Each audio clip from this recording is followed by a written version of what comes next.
All right. So, uh, till the last class, we were studying chapter 3 of science. That is where we talked about everything apart from going inside the atom.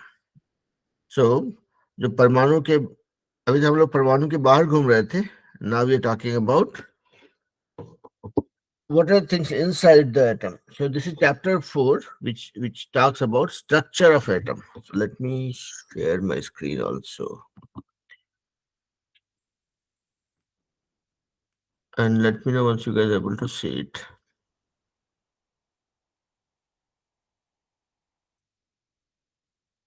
अगर आप लोग को मेरा screen दिख रहा हो तो बताइए प्लीज. Yes, sir. ओके. और अगर वाइट स्क्रीन दिख रहा हो तो वो भी बताइए. ये वाला दिख रहा है, sir. दिख रहा है. ओके. यस सर दिख रहा है. Okay, so this is chapter 4, okay, which says structure of atom.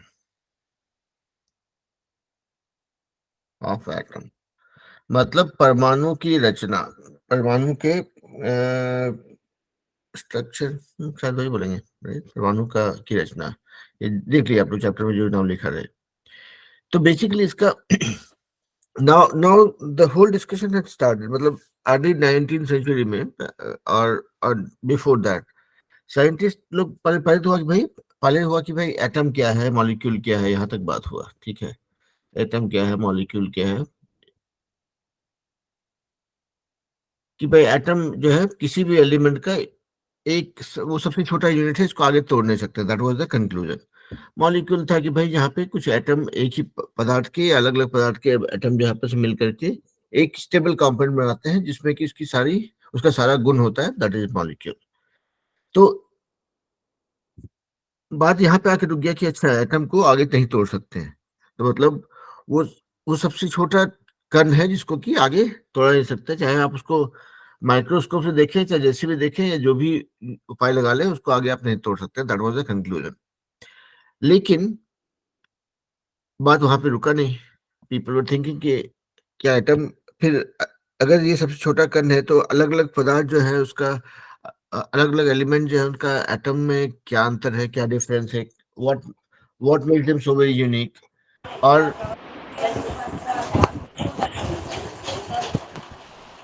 जो लोग बात नहीं कर रहे हैं, लोग म्यूट पे चले जाइए भाई, बैकग्राउंड. हाँ, अर्नव अर्नव राज, आप म्यूट पे जाइए. Okay. So that is where we were कि oops, कहाँ गया ये, बहुत सारा स्क्रीन खुला हुआ रहने की वजह से दिक्कत है. हाँ, तो हुआ कि इसके मतलब थोड़ा इसके अंदर का,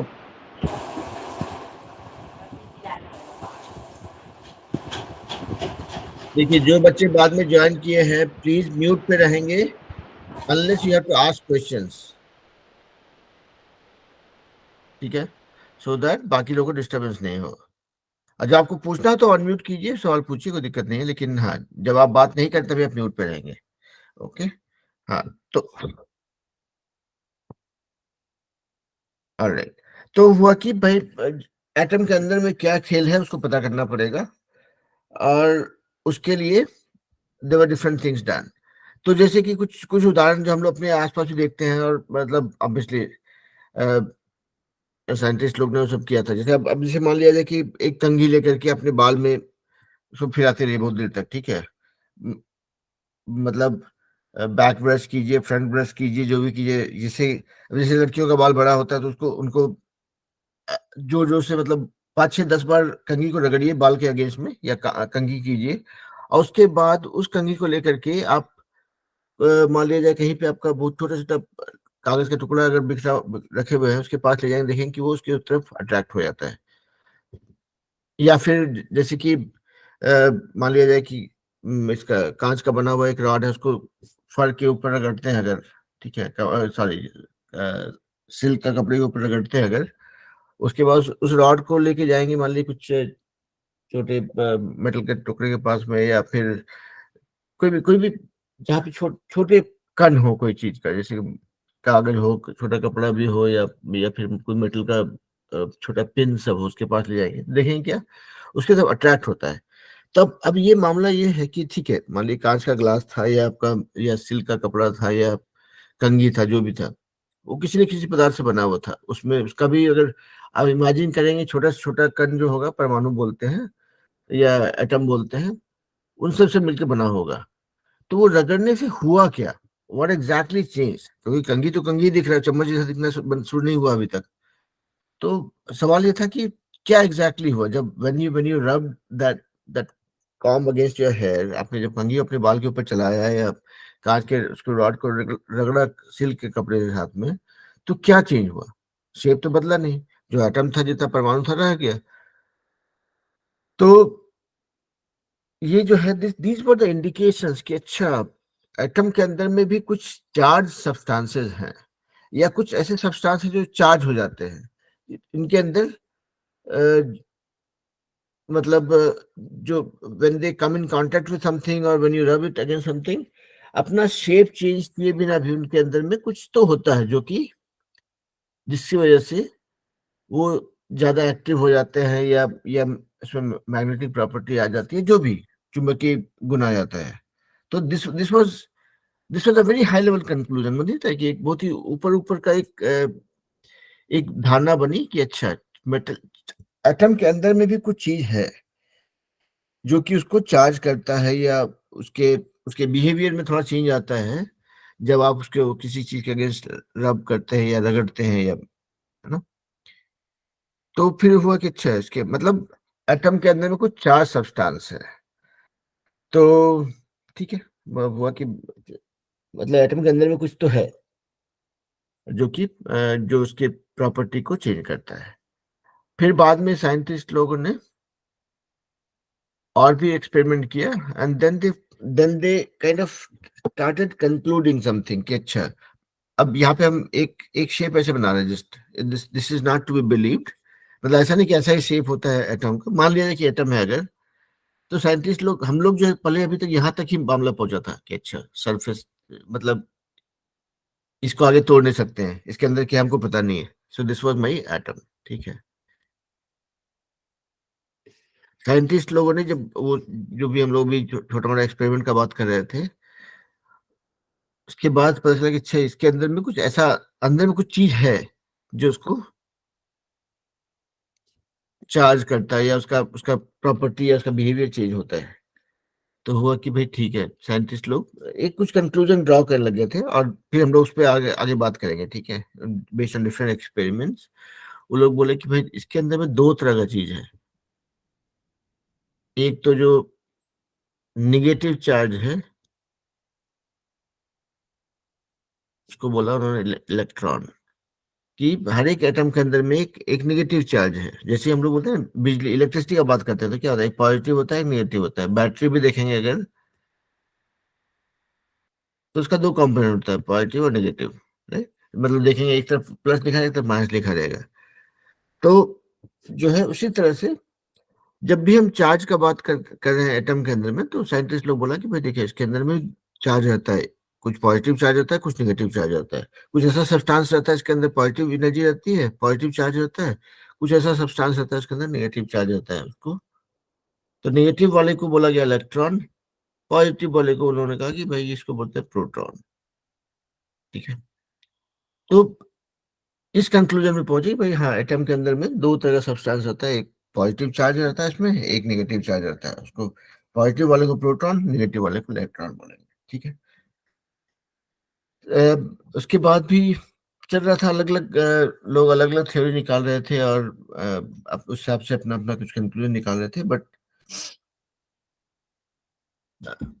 based on certain experiments they came to a point कि ठीक है, अभी एटम जो है इसको हमेशा नहीं बोल, परमाणु को ये नहीं बोलेंगे कि वो क्या अच्छन क्या अभाज्य है, मतलब उसको भाग कर सकते हैं, तोड़ सकते हैं, ठीक है? अ, अनडिविजिबल नहीं है, डिविजिबल है। लेकिन कैसे है, क्या है, वो सब हम लोग बाद में बात करेंगे। तो पहले हुआ कि भाई एटम है, उसके एटम के अंदर में एक पॉजिटिव एनर्जी है, इसको बोलेंगे प्रोटॉन, और एक नेगेटिव एनर्जी, उसको बोलेंगे इलेक्ट्रॉन। और अभी तक ये समझिए कि ये आपके ऊपर जबरदस्ती थोपा जा रहा है, क्योंकि साइंटिस्ट लोगों ने सब एक्सपेरिमेंट करके इस कंक्लूजन पे पहुंचे थे, ठीक है। और उनका based on the experiment that they did, उन्होंने कहा कि जो प्रोटॉन होता है ये काफी भारी भरकम होता है, ठीक है। इसका मास जो होता है 2 टाइम्स ऑफ इलेक्ट्रॉन। तो मतलब आप ऐसा मान सकते हैं कि परमाणु जो है एक आपका, या एटम जो है आपका, एक डब्बा है, जिसके अंदर, डब्बा अभी गोल है, लंबा है, उस बारे में बाद में बात करेंगे। उसके अंदर में प्रोटॉन है, जो सबसे भारी भारी वाला पार्ट है, वो उसका सेंटर में है, ठीक है। और इलेक्ट्रॉन जो है, जो लाइटर का है, वो हल्का है। तो ये वाला part of the atom is the one that is more agile, ये यही घूमता रहता है, ठीक है। तो अब ये सर्कुलर मोशन में घूमता है या ऐसे बिखरा रहता है, जो भी रहता है वो उस बारे में हम लोग बाद में बात करेंगे। लेकिन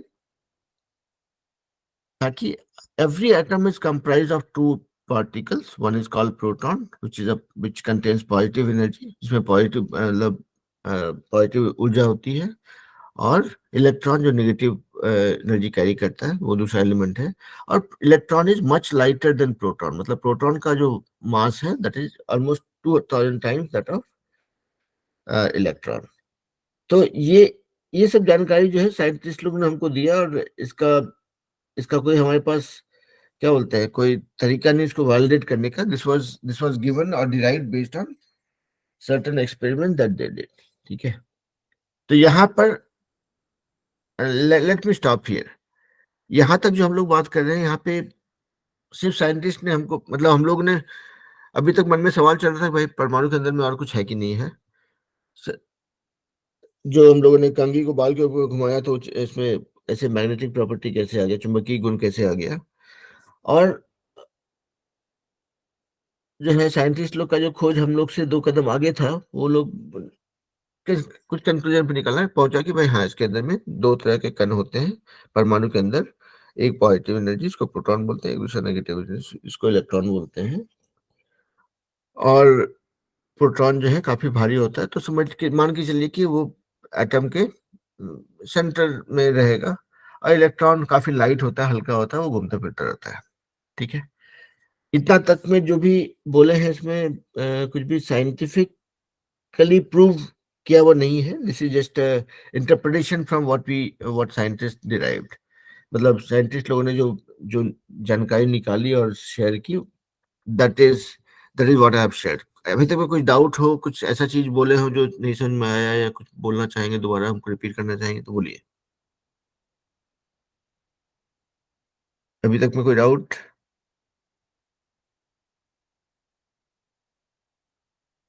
नो सर। Okay, alright. तो अभी तक हुआ कि भाई ठीक है, मान लिया जाए कि एटम जो है सबसे अ, छोटा कण है, लेकिन इंडिविजिबल नहीं है, क्योंकि वो भी दूसरी चीजों से मिलकर बना होता है। And one is electron, one is proton.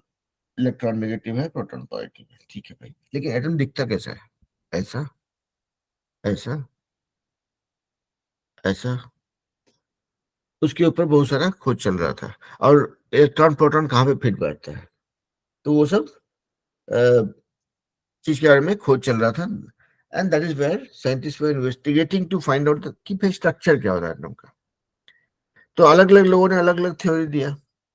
तो पहले आए हमारे एक एक बहुत ही, क्या बोलते हैं, शाकाहारी साइंटिस्ट नेम थॉमसन।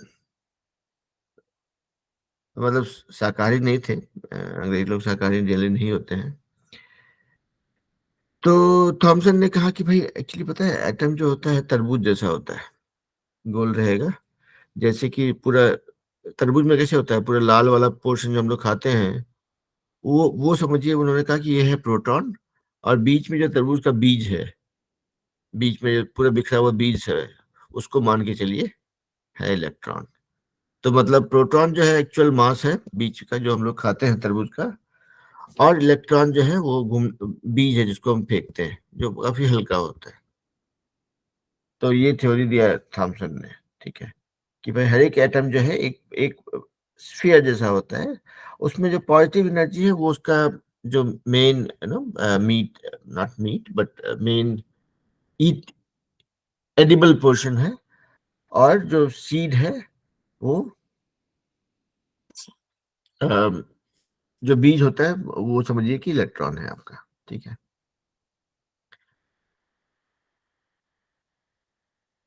तो तो ये था आपका थॉमसन के हिसाब से दिया हुआ स्ट्रक्चर। तो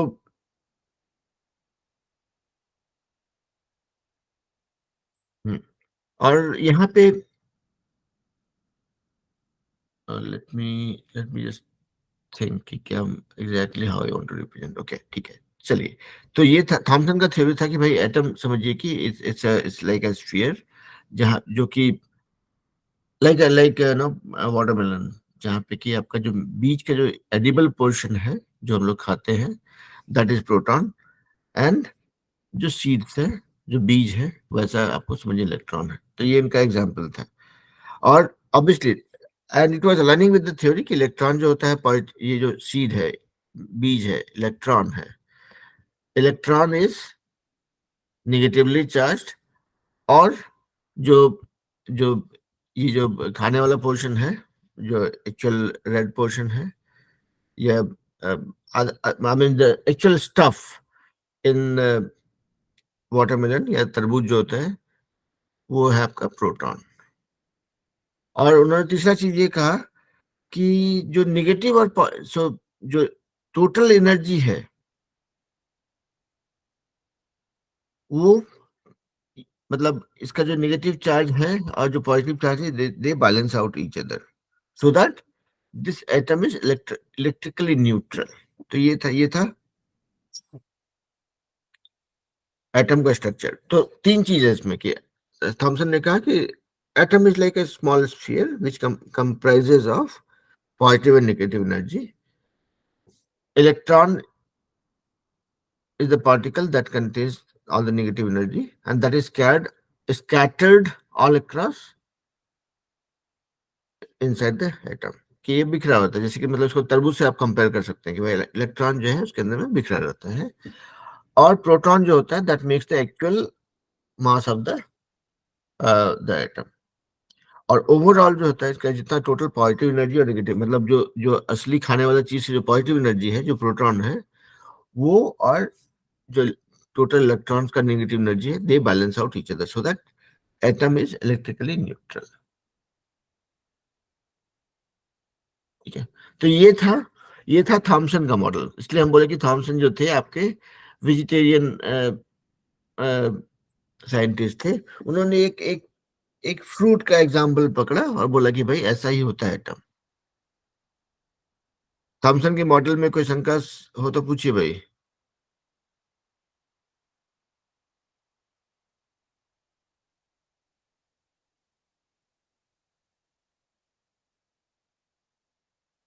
कुछ नहीं बोलेंगे तो कैसे होगा।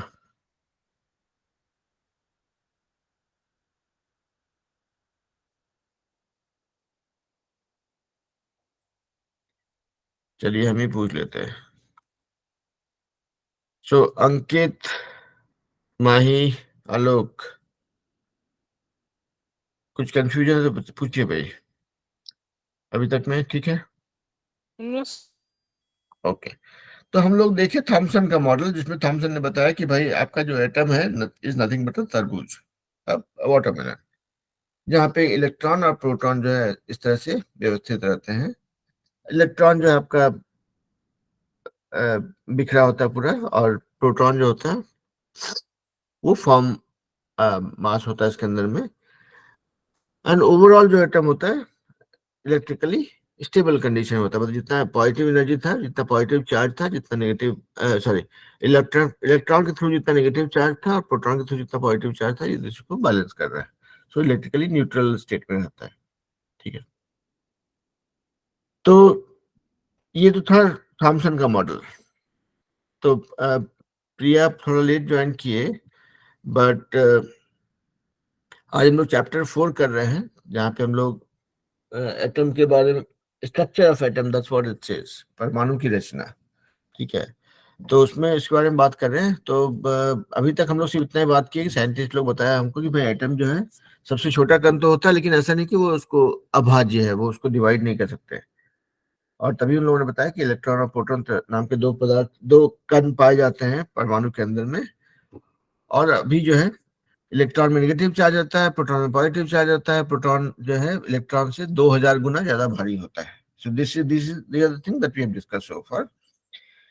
अभी जो है अलग अलग साइंटिस्ट लोग अपना क्या क्या मॉडल बताया एटम का, that is what we are discussing. कि तो पहला मॉडल था थॉमसन का, जो कि हम लोग अभी जस्ट बता बात कर रहे थे कि ये तरबूज जैसा होता है, कि एक सर्कल स्फीयर फॉर्म में होता है जिसमें पॉजिटिव एनर्जी होता है प्रोटॉन का, जो पूरा उसका समझिए कि खाने वाला लाल वाला पोर्शन है। और इलेक्ट्रॉन होता है वो जो उसका बीज समझिए पूरा बिखरा होता है।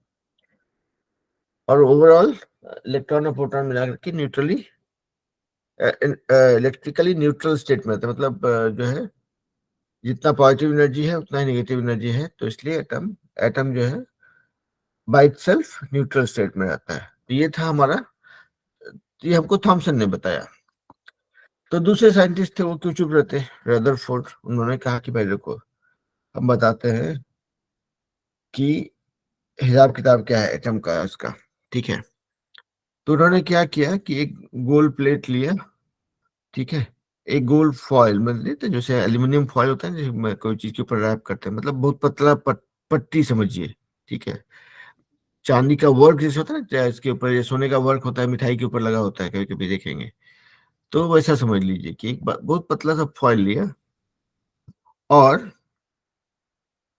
उसके अंदर से एक तरह का समझिए कि हाई मूविंग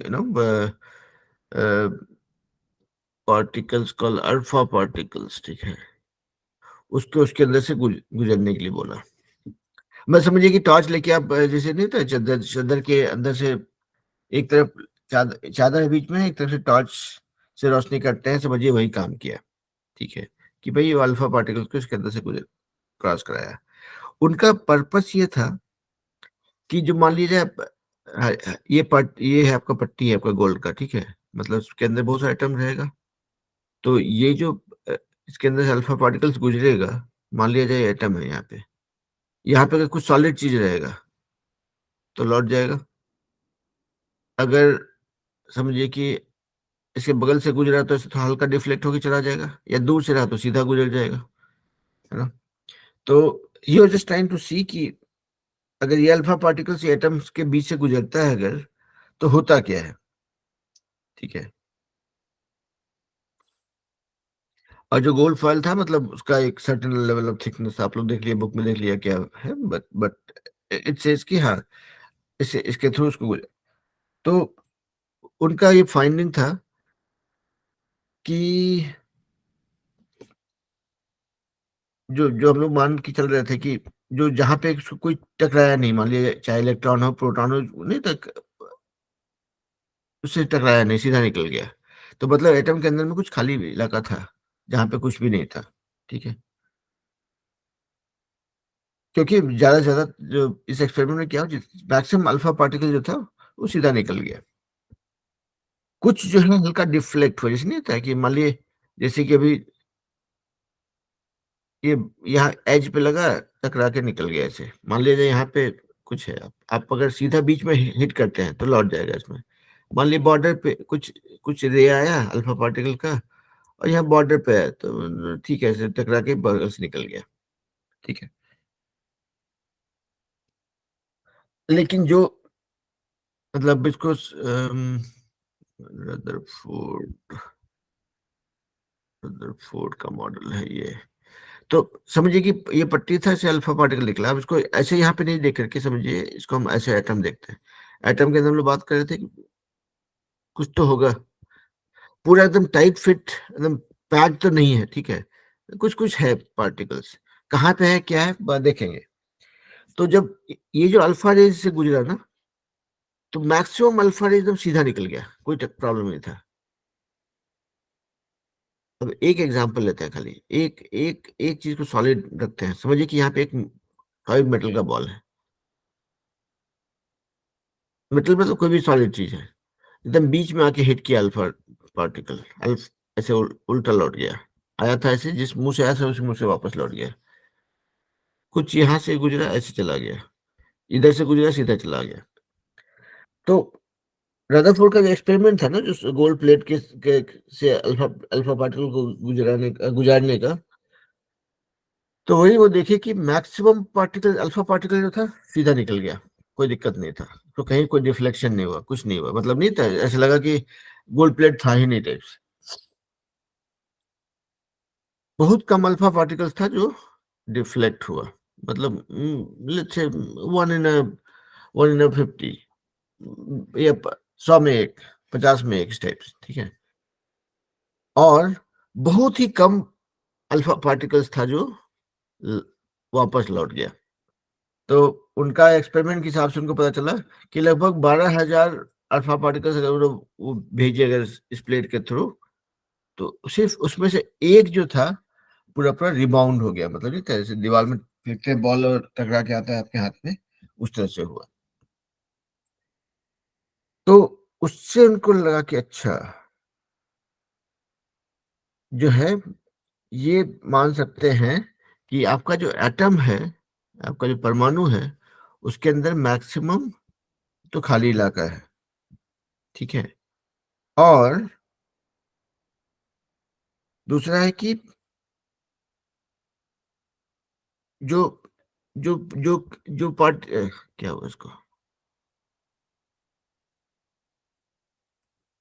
ओके, अब लोग हमको सुन पा रहे हैं ठीक से? कुछ तो हुआ था मेरे स्क्रीन में। Yes, sir. Okay, okay. तो ताकि रदरफोर्ड का जो एक्सपेरिमेंट से हुआ कि अच्छा, कि जो जो भी, हाँ बोलिए बेटा, कोई कुछ बोलना चाह रहे हैं प्रिया? हाँ प्रिया बोलिए। अल्फा पार्टिकल्स क्या होता है? प्रिया बोलिए अपने हाथ। हाँ, पार्टिकल मतलब कण, पार्टिकल मतलब कण। तो जैसे कि नहीं था एक्स, सर अल्फा हाँ alpha, alpha particles. Alpha particle समझिए कि ये सब जैसे होता है ना,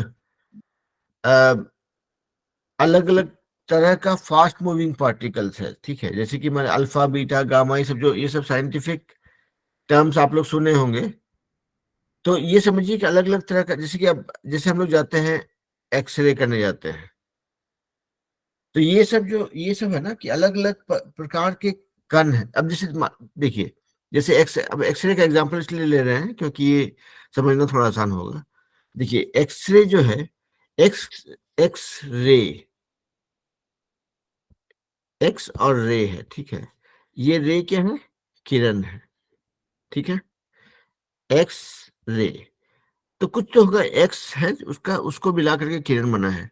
अब जैसे कि मान लिया आप रोशनी, टॉर्च जलाते हैं, टॉर्च से क्या होता है? टॉर्च से किरण निकलता है, जहाँ पे आप दीवार पे डालते हैं, प्रकाश डालते हैं।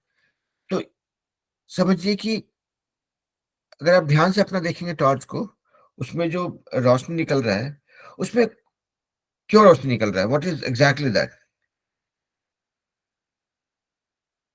समझिए आपके टॉर्च से कुछ निकल रहा है जो कि रोशनी बिखेर रहा है, राइट? वो छोटे छोटे, उसको छोटे छोटे कण से मिलके बना होगा, राइट? उसी तरह से एक्सरे जो है, हम लोग एक्सरे क्यों यूज करते हैं? क्योंकि एक्सरे जो है वो समझिए कि वो ऐसे कुछ छोटे छोटे कण से मिलके बना है, उसको का नाम उन्होंने एक्सरे दे दिया। समझिए कि वो एक्स पार्टिकल्स है, I am just making it up, okay, कि कुछ पार्टिकल है या कण है, उसके मिलके से बना है, और उसके अंदर में वो क्षमता है कि वो आपके स्किन के अंदर से होके गुजर सकता है, ठीक है, लेकिन वो हड्डी से नहीं गुजर सकता है। तो इसीलिए जो है एक्सरे आप जब यूज करते हैं तो आपका जो है हड्डी का फोटो आ जाता है उसमें, आपका स्किन का फोटो नहीं आता, आपका कपड़े का कलर नहीं बताता है वो, है कि नहीं? उसी तरह से यानी कि वो जो एक्सरे है, वो उसमें ऐसे कुछ छोटे छोटे पार्टिकल से मिलके बना है, जिसमें वो क्षमता है कि वो उसे गुजर सकता है। तो यहाँ पे जैसे अल्फा पार्टिकल बना बोल रहा है जैसे, तो these are like high speed fast moving particles, जो कि जिसके अंदर की एक सर्टेन कैपेबिलिटी है, जो कि समझिए कि गोल्ड प्लेट से गुजर सकता है। एक गोल्ड प्लेट जो है कुछ थिकनेस का, उससे गुजर सकता है। तो ये समझिए कि एक अम, हम और आप इसको डेली यूज में नहीं ला पाएंगे, बट आप समझिए कि अल्फा पार्टिकल जो है कुछ ऐसा पार्टिकल है साइंटिफिकली प्रूवन और चोजन, जिसके अंदर की वो गुण है कि वो फास्ट मूविंग पार्टिकल जो कुछ चीजों से होकर गुजर सकता है। मान लिया जाए कि अगर अम, मान लीजिए एक मेटल का, लोहे का आप एक पट्टी लेते हैं, ठीक है। तो लोहे की पट्टी के ऊपर आप एक्सरे गुजारिए या अल्फा पार्टिकल गुजारिए या कुछ भी कीजिए, उससे होके गुजरेगा नहीं, क्योंकि उसका उसके अंदर में उसका एटम या उसका जो डेंसिटी है या उसका जो भी गुण है उसको अलाउ नहीं करता है। तो तो अल्फा पार्टिकल समझिए कि एक तरह का एक साइंटिफिकली प्रूवन सामान है, कण है, जो कि देखिए, जो बच्चा लोग, विपिन कुमार झा, पहले म्यूट पे जाइए, जब आपका नंबर आएगा तो आप बात करेंगे, है ना। तो ये मान के चलिए कि अल्फा पार्टिकल आपका एक इट्स अ साइंटिफिक थिंग, मतलब या एक ऐसा कण है जो कि जिसके अंदर वो गुण होता है कि वो अ, कुछ चीजों से होकर के गुजर सकता है। चलेगा नहीं चलेगा? ओके। हाँ, विपिन कुमार झा, बोलिए, आप क्या बोलना चाह रहे थे?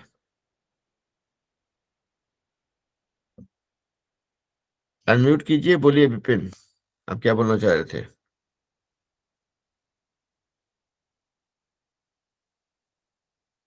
सिर्फ हाथ खड़ा करेंगे तो कैसे होगा? अनम्यूट कीजिए, जो आपका म्यूट बटन है उसको हटाइए और बोल दीजिए, ताकि नहीं तो फिर हम आगे बढ़ेंगे फिर।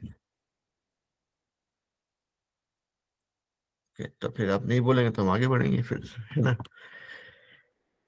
तो हाँ, तो हम लोग बात कर रहे थे अल्फा पार्टिकल से एक्सपेरिमेंट किया रदरफोर्ड ने, एंड पता चला उनको कि भाई जो है, हर एक जो परमाणु होता है उसके अंदर में मैक्सिमम जगह तो खाली होता पड़ा होता है, और जो असली उनका पॉजिटिव एनर्जी होता है वो सेंटर में होता है, जहां से कि उनका जो जो अल्फा पार्टिकल का आया था, जो वापस लौट गया, रिबाउंड हो गया, वो वहां पे उन्होंने कहा कि जो परमाणु होता है उसके सेंटर में मोस्टली जो उनका पॉजिटिव चार्ज होता है, पॉजिटिव एनर्जी रहता है, ठीक है। Positive charge of the atom जो है वो उनका सेंटर में रहता है, ठीक है, जहां पर कि इनका ये अल्फा पार्टिकल डिफ्लेक्ट हो गया, मतलब रिबाउंड हो गया, ठीक है। तो और बहुत कम जो अल्फा पार्टिकल था। अब देखिए प्रिया, आप यहाँ पे, आप लोग देखिए यहाँ पे, अल्फा पार्टिकल को लेकर टेंशन मत लीजिए। अल्फा पार्टिकल के बारे में हम लोग अभी नहीं पढ़ने वाले हैं, कम से कम 12th ग्रेड तक। हमको भी याद नहीं कि हम कभी पढ़े थे कि नहीं। लेकिन समझिए कि वो एक तरह का एक रे था, जिसमें कि वो गुण है कि वो इट कैन पास थ्रू जो जो चलते हैं सोने का एक पतला सा परत लेकर के, उससे ही was trying to pass that alpha particle, ठीक है। उसके अंदर से वो किरण पास हो सकता है। अल्फा पार्टिकल के बदले बीटा गामा भी पता नहीं कुछ होगा, वो भी हो सकता होगा, we don't know and we don't have to worry about it. तो अभी के लिए इतना ही मानिए कि ये एक एक्सपेरिमेंट था, ये पता करने के लिए कि भाई एटम के अंदर में होता क्या है। तो जहां पे खाली जगह से गुजरा, सीधा चला गया, एकदम बीच में टकराया कोई सॉलिड चीज से तो रिबाउंड कर गया, बगल से गुजरा तो डिफ्लेक्ट हो गया, ठीक है। तो इनका कंक्लूजन या इनका जो है क्या बोलते हैं, निष्कर्ष वो निकाले कि जो एटम होता है उसका पॉजिटिव एनर्जी जो है, पॉजिटिव चार्ज जो होता है वो सेंटर में होता है। मैक्सिमम स्पेस जो है एटम के अंदर वो खाली ही होता है, ठीक है। और जहां जहां पे थोड़ा बहुत आपका इलेक्ट्रॉन प्रोटॉन है, उसके बगल से गुजर, मोस्टली इलेक्ट्रॉन, तो वहां पर से वो जो रे गया वो डिफ्लेक्ट हो गया, ठीक है।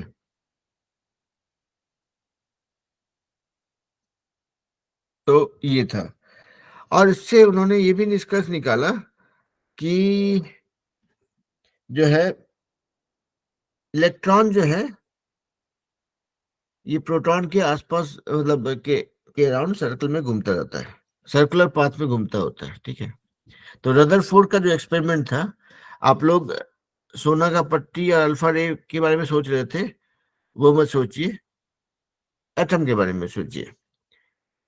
वो सब करने के पीछे कारण यही था कि पता करना कि एटम का स्ट्रक्चर क्या होता है। जैसे कि एक्सरे करके पता चलता है कि हड्डी टूटा कहाँ पे है, तो वैसे ही अल्फा रे को सोने की पट्टी से गुजार करके वो देखना है भाई एटम के साथ एटम करता क्या है, अल्फा रे के साथ में एटम के अंदर में है क्या, कहाँ से गुजर सकता है, कहाँ पे नहीं गुजर सकता, कहाँ पे हड्डी है, कहाँ पे मांस है, ठीक है। तो ये निकला उनको रदरफोर्ड का जो एक्सपेरिमेंट से पता चला कि भाई ठीक है, मैक्सिमम रे सीधा निकल गया, मतलब पूरा एटम के अंदर में जो मैक्सिमम बहुत खाली जगह है, और सारा का सारा जो है पॉजिटिव एनर्जी या चार्ज जो है वो सेंटर में है, जो उसको उसको प्रोटॉन बोलेंगे। और उन्होंने कहा कि भाई इलेक्ट्रॉन जो है प्रोटॉन के आसपास सर्कुलर मोशन में घूमता रहता है ऑर्बिट में, कक्षा में, ठीक है। और चौथा चीज कि जो न्यूक्लियस है या जो सेंटर है जहाँ पे प्रोटॉन है वो बहुत छोटा सा जगह है, इसीलिए 12,000 में से सिर्फ एक ही अल्फा पार्टिकल रिबॉन्ड किया।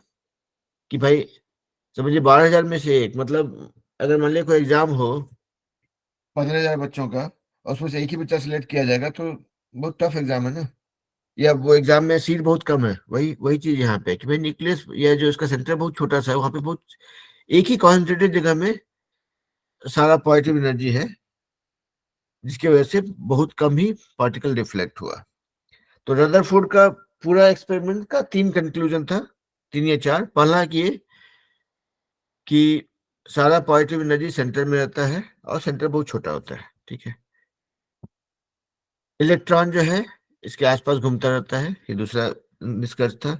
तीसरा था कि अब देखिए यहाँ पे कंपेयर कीजिए तरबूज से और ये इसको इससे। थॉमसन ने कहा कि जो है परमाणु का रचना होता है ऐसा कि तरबूज जैसा, कि जो खाने वाला चीज जो लाल वाला चीज है वो प्रोटॉन है, और जो बीज है जो पूरा बिखरा हुआ है इसके अंदर में वो इलेक्ट्रॉन है। रदरफोर्ड ने कहा कि नहीं नहीं ऐसा नहीं है, ये जैसे सूर्य का परिक्रमा करता है ना उस टाइप से समझिए कि भाई ये पूरा यहाँ पे बिखरा हुआ इतना सारा, जितना तरबूज में खाने का मीट लाल वाला है वो नहीं है, पूरे बस बीच में थोड़ा सा है जहाँ पे पूरा पॉजिटिव एनर्जी रहता है, और इलेक्ट्रॉन जो है बिखरा हुआ नहीं रहता है, गोल गोल घूमता रहता है ऐसे, ठीक है। तो ये डिफरेंस था थॉमसन और रदरफोर्ड के बीच में, ठीक है। यहाँ तक में कोई कंफ्यूजन है तो बताइए भाई, before I move on. No sir. नहीं, ओके। लेकिन हुआ क्या कि अब रदरफोर्ड ने कहा कि भाई देखिए आपका पूरा पूरा पॉजिटिव चार्ज जो है सेंटर में है, बहुत छोटा सा इलाका है, और बाकी कक्षा में घूम रहा है आपका इलेक्ट्रॉन। तो अगर ऐसा घूम रहा है इलेक्ट्रॉन यहाँ पे कक्षा में, तो हुआ कि ऑब्वियसली ये इतना स्टेबल नहीं रहेगा ना। मतलब मान लिया जाए कि आपका, समझिए कि घर के दरवाजे पे बच्चा घूम रहा है, कोई भी हाथ पकड़ के लेकर निकल जाएगा उसको, राइट। तो आपका एटम जो है स्टेबल नहीं होगा, जबकि इनिशियल अंडरस्टैंडिंग था कि जितना भी पॉजिटिव एनर्जी और नेगेटिव एनर्जी है इसको न्यूट्रल स्टेट में रखता है। लेकिन अगर आपका पूरा इलेक्ट्रॉन जो है समझिए कि पूरा बाहरी कक्षा में एकदम सरफेस पे घूम रहा है अगर, तो समस्या है, बहुत अनस्टेबल स्टेट में है। मान लिया यहाँ पे घूम रहा है, अगर मान कहीं से भी हल्का सा फूंक मारे और या थोड़ा इलेक्ट्रिक चार्ज किए, थोड़ा सा गर्मी दिए, इलेक्ट्रॉन उड़ना शुरू हो जाएगा, राइट। क्योंकि आप लोग इसे पढ़े होंगे ना, ये सेंट्रीपिटल फोर्स, सेंट्रीफ्यूगल क्या बोलते हैं, सेंट्रीफ्यूगल फोर्स को क्या बोलते हैं, okay, centrifugal force, centrifugal force, अपकेंद्री बल। मतलब जैसे कि हम लोग देखते हैं कार कार में बैठे होते हैं, अगर गाड़ी में बैठे हैं, गाड़ी तेज से टर्न करता है, क्या होता है, हमको लगता है कि हम बाहर फेंका रहे हैं, this is called centrifugal force, right. मान लीजिए ऐसे रोड ऐसे जा रहा है और ड्राइवर हीरो था, तेजी से घुमाया उसको, गाड़ी को, देखें गाड़ी ऐसे घूम रहा है, आप बाहर फेंकाते हैं, मतलब आपको बाहर की ओर एक बल लगता है, that is what is called centrifugal force. तो वही है कि अगर मान लिया जाए कि ये सारा इलेक्ट्रॉन यहाँ पे घूम रहा है अगर, और आपने एक्स्ट्रा इसको गर्म कर दिया है, चूल्हे के ऊपर चढ़ा दिया है, ठीक है, तो और एनर्जी मिला, एनर्जी मिलेगा तो क्या होगा, ये बाहर की ओर फेंकाएगा, मतलब ये चाहेगा कि बड़ा बड़ा उसमें कक्षा में घूमे, क्योंकि बाहर कक्षा है नहीं, तो कक्षा से बाहर। तो वही था कहना कि ये रदरफोर्ड के मॉडल में ये था कि भाई अगर इलेक्ट्रॉन यहाँ पे परिधि पे में घूम रहा है अगर, या सरफेस पे है अगर, तो काफी अनस्टेबल स्टेट में रहेगा। कभी भी अगर थोड़ा सा भी कहीं से एक्स्ट्रा एनर्जी मिला, एक्सेलरेट किया अगर इलेक्ट्रॉन, तो सीधा गायब। इससे इलेक्ट्रॉन बाहर निकलने लग जाएगा, मतलब समझिए कि ये और काफी जो है ये एनर्जी लूज भी करेगा ये, राइट। मतलब आपका जो जो जो भी पार्टिकल है आपके एटम के अंदर में, इलेक्ट्रॉन प्रोटॉन है, आपका इलेक्ट्रॉन अगर उड़ने लग जाएगा, अगर निकलने लग जाए बाहर, तो that will be very unstable. तो ये जो था रदरफोर्ड का model was know quite meaningful, लेकिन इसमें कुछ ड्रॉबैक्स था जो हम लोग बात कर रहे हैं अभी। तो फिर हुआ कि तरबूज नहीं, ये वाला मॉडल नहीं, तो क्या सही। तब जो है एक और साइंटिस्ट थे, उनका नाम था बोर। तो उन्होंने पूरा नाम, मतलब पूरा नाम लिखना चाहिए, नील बोर।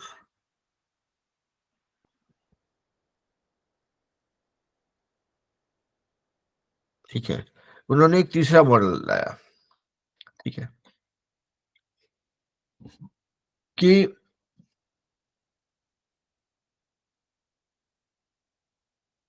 भाई जैसे ये आपका मान लिया जाए प्रोटॉन है सेंटर पे, ठीक है। उन्होंने कहा कि ऐसा नहीं है, जैसे कि सोलर सिस्टम है ना, उन्होंने कहा कि उस तरह का जुगाड़ है। जो एटम है उसमें ऐसा नहीं कि सारा सारा इलेक्ट्रॉन इस कक्षा में घूम रहा है, ऐसा नहीं है। कुछ इलेक्ट्रॉन इस कक्षा में, कुछ इलेक्ट्रॉन इस कक्षा में, और कुछ इलेक्ट्रॉन इस कक्षा में घूम रहा है। और जितना भी प्रतिक्रिया होता है, जितना भी मिक्सचर बनना है, या एनर्जी रेडिएट करना है, या एटम बम बनाना है, जो भी बनना है, वो सब कुछ जो है यहाँ पे होता है, ठीक है। तो मतलब हर एक कक्षा में कुछ सर्टेन नंबर ऑफ एटम्स रह सकते हैं, और जब वो कक्षा फुल फुल हो जाती, मतलब फिल हो जाती है पूरी पूरी तरह से, तब जो है फिर इस कक्षा में एटम आते हैं, या सॉरी इलेक्ट्रॉन्स आते हैं। तो जो जो रदरफोर्ड ने कहा ऐसा, नील बोर ने कहा ऐसा, कि नहीं भाई आगे बढ़िए, एक कक्षा से बात नहीं बनेगी, ठीक है। तो हम लोग नील बोर के बारे का जो ये वाला मॉडल था कि भाई जो एटम है, सेंटर में प्रोटॉन है, नो डिनाइंग दैट, बट जितने इलेक्ट्रॉन्स हैं वो अलग अलग कक्षा में है। तो उन्होंने कहा कि ऐसा है कि सिर्फ इसका नाम अलग अलग दिया, NML, ये सब को सेल बताया, ये सब कक्षा को उन्होंने अलग अलग सेल बताया कि ये इसको K cell, L cell, M cell, N cell, so and so forth. तो हम लोग उस नेमिंग कन्वेंशन पे नहीं जाते हैं, आप इसको 1 2 3 4 भी बोल सकते हैं, कोई दिक्कत नहीं है, ठीक है। लेकिन असली चीज उन्होंने ये कहा कि ये जो है किस सेल में कितना एटम रहेगा, इसके ऊपर जो है उन्होंने एक फार्मूला दिया, उसको बोलते हैं 2n², ठीक है। इस फार्मूला के बारे में हम लोग और डिटेल में बात करेंगे अगले क्लास में। यहाँ पे n जो है ना, ये सेल का नंबर है, कि अगर पहली कक्षा की बात करें तो 2 × n = 1, मतलब 2, यानी कि पहली कक्षा में दो ही इलेक्ट्रॉन रह सकते हैं, या दो ही रहेंगे। मतलब मान लिया जाए कि आपका अगर एटम ऐसा है, आप अगर हम लोग अभी तक बात कर रहे थे हाइड्रोजन में एक चार्ज रहता है, उसका एटॉमिक नंबर 1 होता है, तो एटॉमिक नंबर 1 मतलब उसके अंदर एक इलेक्ट्रॉन है और एक प्रोटॉन भी है, ठीक है।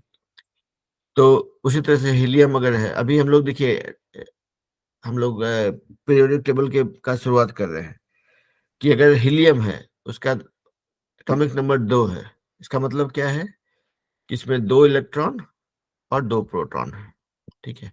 तो जिसका भी जो भी एटॉमिक नंबर है, उसको आप मान के चलिए कि उसमें उतना इलेक्ट्रॉन इतना प्रोटॉन है, that is why they have that atomic number. Okay, तो हम लोग अगर हीलियम मान लिया हाइड्रोजन का बात कर रहे हैं, तो हम लोग क्या बात कर रहे थे कि भाई बोर्ड ने कहा कि ये सेंटर है, यहाँ पे प्रोटॉन है, एक प्रोटॉन यहाँ पे है और एक इलेक्ट्रॉन घूम रहा है।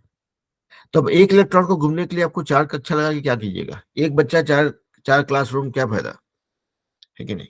तो वैसा ही था यहाँ पे कि भाई अगर ये फॉर्मूला बताता है कि किसी भी कक्षा में किसी ऑर्बिट में कितना रह सकता है, तो पहले आप पहला ऑर्बिट या पहला कक्षा भरेंगे, मतलब 2 अगर इलेक्ट्रॉन तक है अगर, तो आपका एक कक्षा में काम हो जाएगा। मतलब समझिए कि जो भी स्कूल में जाते हैं हम लोग पढ़ने के लिए, उसमें अगर उस क्लास आपके आपके क्लास में अगर 2 बच्चा है, तो समझिए कि अच्छा आपको एक ही कक्षा लगेगी। तो ये आपका या समझिए एटम है, यानी कि एटम है, ये एटम को मान लीजिए स्कूल है, ठीक है, ये एक क्लासरूम है, ये वाला एक क्लासरूम, दो दो इलेक्ट्रॉन। हीलियम अगर है, 2 इलेक्ट्रॉन है, समझिए 2 प्रोटॉन यहाँ पड़ा हुआ है, 2 इलेक्ट्रॉन इसके आसपास घूम रहे हैं एक कक्षा में।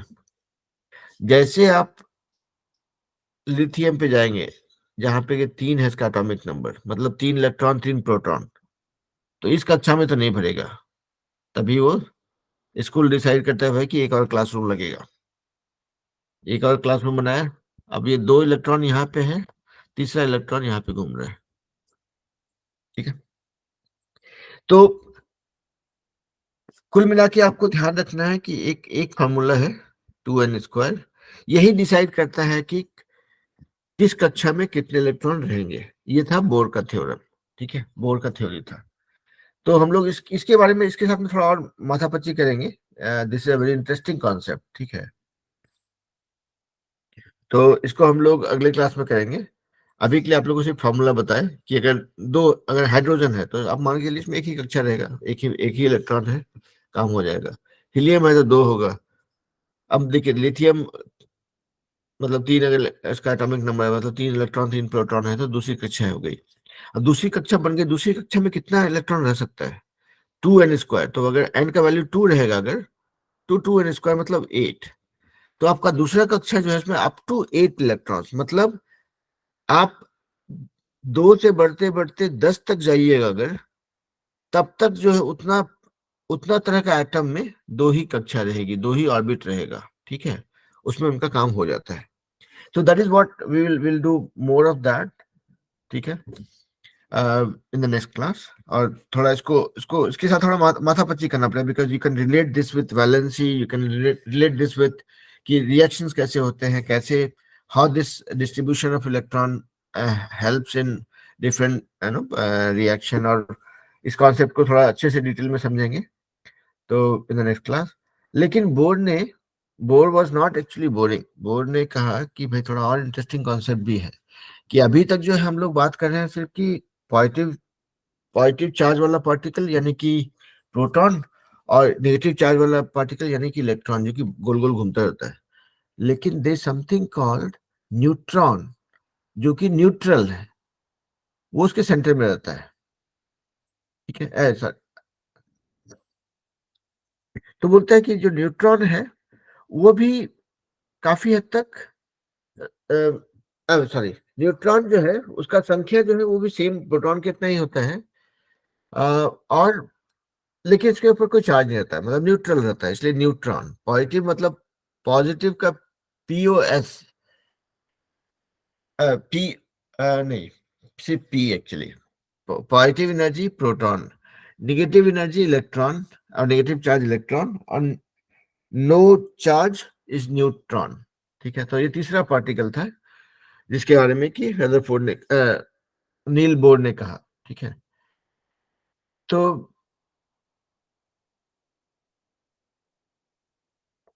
इसका ये मतलब हो गया कि आप अगर किसी भी एटम का बात कर रहे हैं अगर, या परमाणु का बात कर रहे हैं, तो that is made of 3 things: neutron, proton and electron. ये नेगेटिव, ये पॉजिटिव, ये कुछ नहीं, ठीक है। तो था कि भाई प्रोटॉन सेंटर में, सारा मास सेंटर में, प्रोटॉन 2000 गुना भारी है इलेक्ट्रॉन से। इससे न्यूट्रॉन जो है उसका मास के बारे में कुछ जानकारी नहीं दिया गया था। हम लोग आगे जब पढ़ेंगे तो will get to know more about it. लेकिन अगर कोई कहेगा कि भाई कोई भी एटम या परमाणु का जो जो हम लोग एएमयू का बात करते हैं, एटॉमिक मास यूनिट, वो क्या है, तो that is made of, that is by adding up all the three. मतलब अगर खिचड़ी बनाए हैं, चावल दाल और हल्दी डाले हैं, नमक डाले हैं, तो खिचड़ी का वजन कितना है, तो चावल का वजन प्लस दाल का वजन प्लस पानी का वजन प्लस नमक और हल्दी का वजन मिला करके खिचड़ी का वजन, ठीक है। तो वैसे ही है ये एटम जो है, समझिए खिचड़ी है जिसमें तीन तीन चीज पड़ा है, न्यूट्रॉन प्रोटॉन इलेक्ट्रॉन, उन सबको मिला करके ही एटम बना है और उसका मास उसी से डिसाइड होता है, एटॉमिक मास, ठीक है।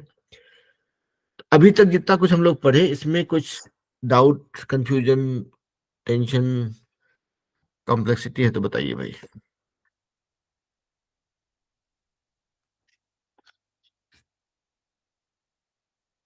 हम्म तो कोई कंफ्यूजन हो तो नो बताइए सर। भाई, अभी टीचर नहीं। ओके, सर, बोलिए। I've read about the alpha particles before, and I remember a few things about them. You May I can go tell you, ahead. sir? हाँ बिल्कुल, सेट कीजिए।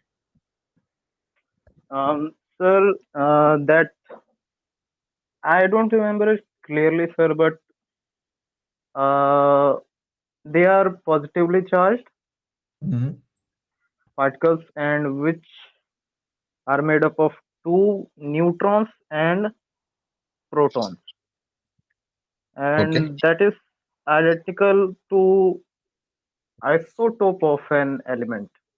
हम्म I forgot the name, sir. Sorry. हम्म कोई बात नहीं, तो Uh, will will figure it out. तो देखिए, आज के जमाने में टीचर का अहमियत थोड़ा सा कम हो गया है, गूगल का अहमियत बढ़ गया है। तो आप लोग जो लोग को थोड़ा अगर देखिए, it's all about curiosity and learning things, okay. तो हो सकता है कि हम लोग क्लास में जो चीज नहीं कवर कर पा रहे हैं ना, हम भी देखेंगे। अब ये सवाल आया है तो हम भी पता करेंगे कि अल्फा पार्टिकल का जो भी हम पहले बचपन में पढ़े होंगे क्या जानकारी था, अभी निकालते हैं, गूगल बताएगा कुछ ना कुछ, ठीक है। तो आप लोग भी ढूंढ के निकालिए। And this is a very important part of learning. मतलब जब भी साइंस या मैथ जो भी पढ़ रहे हैं, right, being curious is very important. आप हमेशा जो है कुछ जानने की कोशिश कीजिए, कुछ ढूंढने की कोशिश कीजिए। And with current situation we have lot of resources around us. तो गूगल कीजिए, सबको मिलता है। हम भी ढूंढते हैं, हमको भी इंटरेस्टिंग लगा अल्फा पार्टिकल सुन के। I was not prepared to answer that. तो देखिए, पता करेंगे, ठीक है। um, I've read about it, sir. When I was in seventh, हाँ I was studying a chapter. Chapter name was same, sir. हाँ Almost हाँ। all topics were same. Hmm So I don't know. I went curious about how were these hmm discovered and all. So I asked my teacher, hmm and he told me about this experiment were conducted, and then he, told me that protons were discovered when the alpha hmm particles were hmm fired into gold foil. Hmm And then I asked him what alpha particles were.